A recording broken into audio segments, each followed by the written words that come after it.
कभी ऊपर से देखता होगा तो उसे शर्म आती होगी। सोचता होगा मैंने सबसे खूबसूरत चीज बनाई थी, इंसान। इंसान नीचे देखा तो सब कीड़े बन गए, कीड़े। कीड़े रेंगते रहो, सटते रहो और मरो। आए और गए।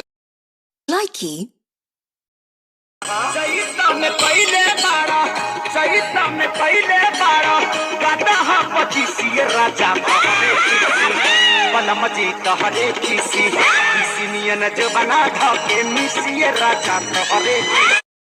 Likey,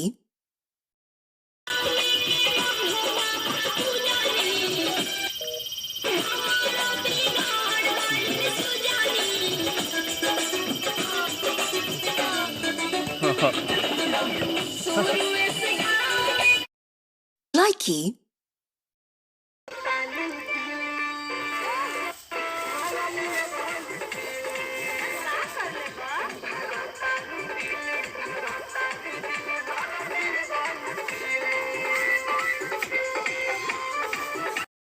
Likey.